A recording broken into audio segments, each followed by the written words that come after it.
Hello, friends. This is Dave Hurwitz, executive editor at ClassicsToday.com, here with a little chat. It's been occasioned by some comments I've been getting, and I just think it's sort of an interesting topic, interesting exercise in logic. The ultimate hypocrisy of criticizing criticism. At its base, the hypocrisy of criticizing criticism is based on the fact that if you don't like criticism and you criticize it, then you're being a critic. So you're doing exactly what you despise. That's the nugget. I mean, get right to the point, right? That's the nugget at the heart of this argument. But criticism of criticism generally takes three forms, two of which are rather easily dealt with, and one of which is a little complex. So we'll deal with that last. The first type of criticism that I receive and other critics receive, friends of mine, is that it's all just opinion. And therefore, no one's opinion is more valuable than anyone else's opinion. And what the criticizer objects to is the expression of that opinion in a forceful or otherwise suggestive way that this opinion is more valuable than others' opinions. Well, how do we deal with that? Well, that's really a pretty straightforward argument to address because, again, if the person is claiming that the critic's opinion is no more valuable than anyone else's opinion, that is an opinion which they are suggesting is more valuable than the contrary, which is that the critic's opinion is, in fact, more valuable than others' opinion. And they're trying to exactly embody the thing which they despise. They expect the critic, that is me or whoever's reading their comments, to accept that comment is somehow significant and means something and ought to be taken into any kind of account as a valid statement. Well, here's a news flash. I don't accept that. Not all opinions are not created equal. It depends on what they're based. It depends on what the fundamental assumptions are going into them and how reasonable they are and how accurate they are and how they accumulate over time to create a body of work known as criticism, which proves useful or helpful. It depends how interesting, entertaining, and helpful they are to the people who are doing the reading, the recipients of the criticism. All of those things go into the consideration of whether one opinion is just as valid as any other opinion. I mean, that's such a boring comment, actually. I mean, so transparently untrue. But the thing that makes it hypocritical, as I said, is this idea that the person doing the criticizing's opinion is valid and somehow more valid than the contrary. So that just sort of wipes the floor, I think, with that first silliness. Oh, it's all just opinion. Yeah, we know that. We don't care. That's why you were watching this in the first place, and that's why you felt the need to spend valuable moments of your life, which can never be retrieved, making that totally stupid and irrelevant point. That's number one. Number two, the other type of criticism has to do with tone. It has to do with the fact that criticism involves some kind of nastiness, if it's forceful, if it goes after things which seem to be outside the purview of what the person doing the criticizing feels is necessary for good criticism. I mean, my calling Klaus Mekele the Ken doll of classical music, it has nothing to do with music. Nothing. It has to do with his reputation, the image that he's being that he projects, and the way he's being marketed and sold. Or Vikingur Olafsson and his hand things, or the moths, or his image as projected by his record label. That's certainly a matter of individual taste. Everyone has their individual taste. Everyone is entitled to their individual taste. But wherein lies the hypocrisy? That's the question. The hypocrisy lies specifically in this, that the objection to tone is almost invariably framed as a distaste for ad hominem attacks against specific artists. Whether you don't like their performance, or whether you say something funny about their appearance, whether you're talking about Yu Zhuang's dresses, whatever you want to talk about, there is some sort of objection to an element of the criticism that the person thinks is in poor taste or inappropriate and so on. But the hypocrisy lies in the fact that the person doing the criticizing, in order to make that criticism, has to indulge in negative ad hominem attacks against the critic. Of course, because the critic is the one being nasty or vulgar or obnoxious or all of those things. All of those qualities have to be asserted against the person doing the criticizing by the critic of the critic, the criticizer of the critic. I know gets a little complicated, but the person doing the commenting, you get the point, right? You get the point. So in other words, they're doing exactly what they accuse the critic of doing, which is, expressing a forceful opinion in an inappropriate way. Well, the inappropriateness tends to be pretty universal, and it doesn't matter whether they do it in a way which is, let's just say, linguistically sophisticated. They can frame it very, very nicely as well. It's a matter of taste, and I find your taste to be objectionable. And it doesn't matter. You're still calling the person a jerk. How, in whatever words you want to do it. If you object to name calling, if you object to that kind of element in criticism, then you can't possibly object to it without doing the thing that you specifically object to. Can't happen. Isn't going to happen. So that's number two. And why that's just another element of hypocrisy. You're just seeing, nasty, bitter people, expressing their nasty bitterness at the person of the critic, largely because they feel insecure that an artist who they appreciate or something like that has received, commentary that they find scary, threatening. And so they respond to the threat with exactly the thing that they dislike. And the interesting thing about that, of course, the second type of criticism is that for all of the objection to what the recording in question or the performance in question, the artist in question, all of that objection to the way that they're characterized, it's okay to do that to the critic.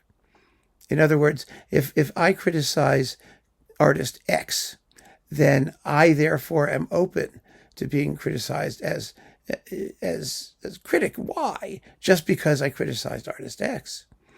And that doesn't mean it's not fair at all. I mean, it's just totally gratuitous. But there you go. I accept that. I accept that wholeheartedly. If you're a public figure, if you're offering something to the public and they don't like it, they have every right to express their view of it. I have no issue with that. I'm not in any way contesting the fact that people can have whatever opinion they want. They can say whatever they want. What I will say is that most of the time what they say is totally hypocritical. And so that's the point. It's the hypocrisy of it, not their right to do it. It's totally fine. And then there is the last and least common type of criticism. This is the criticism from a professional point of view. That is, the critic is not doing their job. Now, this is a tougher topic because nobody really knows what the job of a critic is. Let's face it. What is the full ambit of criticism? What does it encompass? Is it simply limited to discussing the basic facts of the thing being criticized in as coldly dispassionate and theoretically objective a manner as possible? Does it involve some form of, compelling entertainment, or if it's written, some sort of verbal or stylistic artistry, some sort of something in a video, something that's visually appealing? Is that part of it? Does it involve broader education, background information, stuff that isn't specifically linked to the actual, object at hand? Does it involve personal reflections on the part of the critic, their own personal experiences and ideas about things? I mean, it's a very amorphous blob of a profession. It really is. But again, here we're dealing with the funny thing about it is that the people who are normally criticizing the job performance of the critic are people who are totally unqualified to do that because they're not critics. They don't know what it is. They don't have the background. They don't have the experience. All they know is that they don't like something. And because they don't like it, they think that they have some sort of superior right and authority to go after the person who is doing the thing they don't like, which of course they have the right to do. But it's terribly hypocritical. I mean, if you're telling a brain surgeon that they don't know how to operate, you better know how to operate before you tell them they don't know how. A lot of people offer this wonderful, wonderful, wonderful criticism. And this is the other aspect of this, which makes it a little tricky, which is that, you couldn't play the piano or the violin or the conduct as well as artists. Therefore, you don't have the right to criticize them. Well, that's actually a legitimate argument, actually. I accept that. But, and here's the but, you don't have to be a brain surgeon to criticize a brain surgeon, but, let's put it this way. You can't criticize the fact that they have certain qualifications to do brain surgery. But you certainly can qualify and can criticize the fact that the patient died. I mean, that's fact. And if the patient died through some sort of misfeasance on the part of the brain surgeon, well, there you go. And it's the same thing with criticism. It's absolutely the same thing with criticism. You can certainly criticize another critic on the basis of the fact that they did something that was factually incorrect, factually wrong. And that happens all the time. I make mistakes. Everybody makes mistakes. And I appreciate being corrected for my mistakes, at least most of the time, if it's done in a reasonably decent kind of way. But, there's a whole nother aspect of this involving the professional job of critic. And on that particular piece, you cannot say that a critic who has been around for a while and has done bazillions of things and isn't qualified to do what they do. They're certainly qualified to do what they do. They may not do what they do optimally every single time. And for that, you just live with it. I'm more than happy to live with it because I don't do it fabulously all the time. No critic is perfect. And they're all open to that kind of criticism, which I think you have to be because it keeps you sharp. It keeps you honest. People are always watching like a hawk to see if they know more than you do or if you've done something that's incorrect. And that's a good thing. That's a good thing for criticism. That's healthy criticism, I think. I mean, it can be done in a mean and nasty way, and it can be done, it depends on, how it's thrown at you. But by and large, that is not hypocritical. It really isn't. It's part of the discussion. And I think that that's something that critics particularly have to be open to. You have to simply accept that there will be people who, A, know more than you, B, have the same knowledge you do about specific performances or artists or knowledge that you don't have, and who have something useful to bring to the table, hence the comments section, which I think is equally important, quite frankly, when it comes to these videos. So those are the three categories, essentially, of criticism against critics. And I think it's very, very interesting. I mean, the first two are wholly nonsense. The third, depends on who's doing it and how they do it. All of which goes to show that criticism, the value of it, depends on who's doing it and how they do it. It's exactly the same. So, the third part may or may not be hypocritical, this last type of criticism. But my point simply is that we're all critics. All of us, all the time. We spend our lives choosing, comparing, choosing, sifting, evaluating, judging. It's human nature. It's how you get through life. It's essential for our happiness, our well-being, our satisfaction, our self-worth, all of these things. So what are people getting up in arms about criticism for? That's just a glorified, stylized, hopefully artistic, sometimes, professionalized aspect of a natural element of, human nature in our lives, and also what the music business is asking us to do. Because at the end of the day, you have to remember that we are asked to judge. When an artist releases a recording or an artist gives a performance, they're offering it to the public for their approbation. Now, these days, of course, everything gets a standing ovation and everyone applauds mindlessly. And that's, because often as not, it's pretty good and everyone's having a good time. On that level, it's okay. On the level of comparing it to the ultimately sublime productions of other artists that you've heard in your lifetime, well, most people aren't in a position to do that, and they're not going to do that. But the industry itself, in offering something to the public, is asking for feedback. And that feedback is criticism. And they have to be open, just as critics have to be open to being criticized. They have to be open to every possibility that they're going to get good feedback and bad feedback.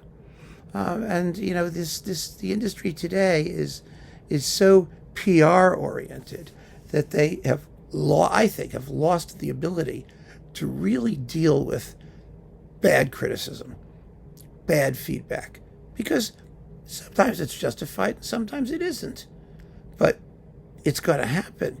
I mean, Verdi is the best example of that, because Verdi, when something was a fiasco, and many of his operas were fiascos. La Traviata was an incredible fiasco, not the least because you had a healthy, zoftig young soprano supposedly dying of tuberculosis. Everyone thought it was kind of amusing, but he would accept a public disaster. It wasn't. Sometimes it was fair, sometimes it wasn't, right?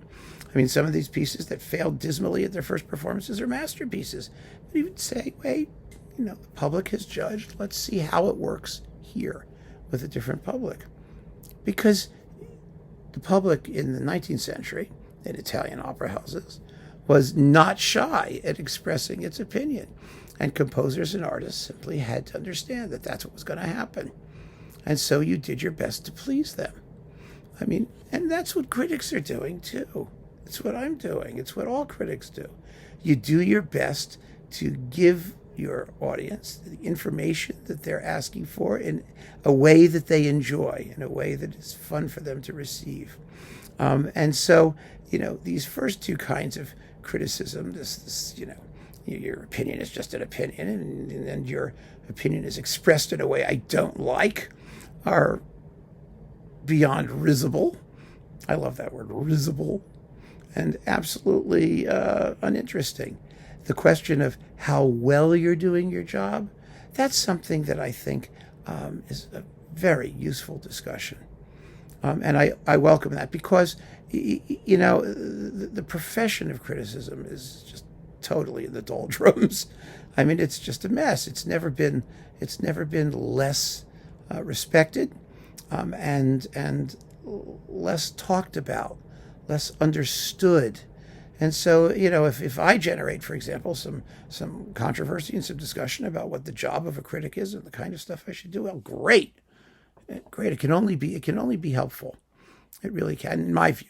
But, that's just my opinion as a critic.